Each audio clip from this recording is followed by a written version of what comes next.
کرتے کیا ہیں ہم، کیونکہ ظاہر سی بات ہے 223 اور کلاشنکوف کی جو فائرنگ ہے اس میں کم و بیش 1 کلومیٹر کا جو ہے وہ 1 کلومیٹر کی دوری سے یہ آ سکتی ہے. ہم 2 کلومیٹر کی دوری سے رکھ کر چاروں طرف کلاک وائز جو ہے وہ ہم، اب میرے پاس کافی زیادہ تعداد ہے آئیوز کی نفری کی، ہم کلاک وائز پتہ کرنا شروع کر دیتے ہیں کہ رات کو کس نے فائرنگ کی تھی. ٹھیک ہے. 3 دن ہم اس پر صرف کرتے ہیں اور تینوں دنوں میں ہم محلے میں پتہ کرتے ہیں کہ کسی گارڈ نے کوئی رات کو ہوائی فائر کیا ہے، کسی نے آواز سنی ہو، کسی کو کسی شادی پہ کوئی ہوائی فائرنگ ہوئی ہے. کرتے کرتے ہم اس کو کلوز کرتے آتے ہیں تو پتہ چلتا ہے کہ تھوڑی دور تقریباً 1000 میٹر کے قریب ایک چھوٹا سا میلہ لگا ہوتا ہے دربار پہ، اور وہاں پر جھولے والے جو آتے ہیں انہوں نے ہمیں بتایا کہ یہاں پر فائرنگ ہوئی تھی. ٹھیک ہے. جب ہم ان سے پوچھتے ہیں کہ فائرنگ کس نے کی ہے تو وہ خوف کے مارے نہیں بتاتے، یا وہ کسی کو وہ ہمیں، کیونکہ جھولے والے تو دور سے آتے ہیں تو مقامی بندے ہمیں نہیں بتاتے، تو ہم اس جگہ کی جیو فینسنگ کرواتے ہیں کہ اس وقت سے لے کر اس وقت تک ٹھیک ہے کون کون بندہ یہاں آیا تھا. ٹھیک ہے. جب وہ جیو فینسنگ میں نمبر آتے ہیں تو ہم اس جیو فینسنگ کو کنکلوڈ کرتے کرتے شارٹ لسٹ کرتے ہیں. شارٹ لسٹ کرنے کے بعد اس میں 1-2 کرمنلز کے نمبر آ جاتے ہیں جو ریکارڈ یافتہ ہیں. ٹھیک ہے. اور جب ہم ان کرمنلز تک پہنچنے کے لیے کرتے ہیں تو وہ کرمنلز غائب ہوتے ہیں. پھر ہمیں ایک معمولی سی فوٹیج مل جاتی ہے فائرنگ کی، تو ہمیں پتہ چل جاتا ہے کہ کچھ لوگوں نے پسٹل کے ساتھ اور ایک بندے نے 2 بندوں نے یہ گن کے ساتھ فائرنگ کی ہے. ٹھیک ہے.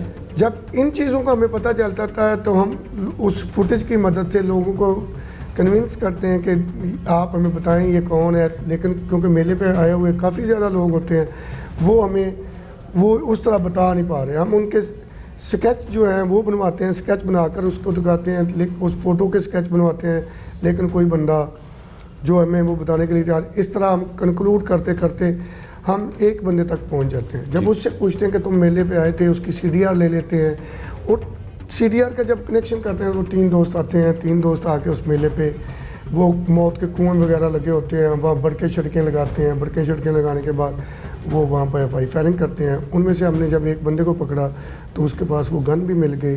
اس گن کو ہم نے PFS سے بھجوا دیا اور اس نے فائرنگ کرنا تسلیم کیا کہ ہم نے رات 12:30 کے بعد ہم نے فائرنگ کی تھی اور ہم سے غلطی ہو گئی، ہمیں نہیں اندازہ تھا کہ واپس آتی ہوئی گولی سے بندہ مر جاتا ہے. ٹھیک ہے. اچھا رانا صاحب، یہ تو آپ نے جو ناممکن سا کام تھا اس کو ممکن کیا، کہ اکثر ایسے واقعات ہو جاتے ہیں کہ اندھی گولی بہت دفعہ کئی لوگوں کے جسم میں لگتی ہے اور وہ معمولی زخمی ہوتے ہیں، تو شاید اس کی FIR بھی جو ہے نہیں کرواتے لوگ کہ چلیں بچے کی یا بندے کی جان بچ گئی تو سب ٹھیک ہو گیا.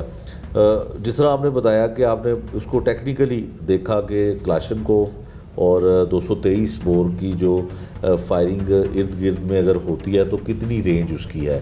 تو مجھے یہ بتائیے گا کہ آپ کے اس کیریئر میں، پولیس کے کیریئر میں کتنے واقعات ایسے ہوں گے کہ اندھی گولی، جس کو ہوائی فائرنگ کہتے ہیں، ہوائی فائرنگ سے لوگوں کی جان بھی گئی ہو، اور شاید اسی وجہ سے حکومت کی بھی اور پنجاب پولیس کی پالیسی ہے. پچھلے دنوں IG صاحب نے بھی اس پہ بڑا سخت، اور CCD نے بھی بڑا کیا کہ اسلحے کی نمائش اور ہوائی فائرنگ کرنے والوں کو بالکل ٹالریٹ نہیں کیا جائے گا، ان کو معافی نہیں ملے گی. تو کیا کتنے واقعات ایسے ہو چکے ہوں گے، کچھ یاد پڑتا ہے آپ کو؟ جی 20 واقعات ہوئے ہیں میری زندگی میں. ایک اس سے پہلے بھی اس طرح کا وقوع ہوا تھا. میں شدرا ٹاؤن میں بطور انچارج انویسٹیگیشن تھا، تو وہاں ایک بندے کو واپس آتی ہوئی گولی جو ہے وہ بھی ہیڈ میں لگی تھی. ہیڈ انجری ہوئی تھی، لیکن اللہ تعالیٰ نے اس کی جان بچا دی. وہ 324 کا مقدمہ درج ہوا تھا. جب وہ 324 کا مقدمہ درج ہوا تو ہم نے اسی طرح، کیونکہ میرے نالج میں تھا وہ وقوع، تو ہم نے اسی طرح اس کو بھی ٹریس آؤٹ کیا تھا. وہ 324 تھی، وہ زخمی ہوا تھا. وہ زخمی ہوا تھا، اور اللہ تعالیٰ نے اس میں بھی ہمیں کامیابی عطا فرمائی تھی.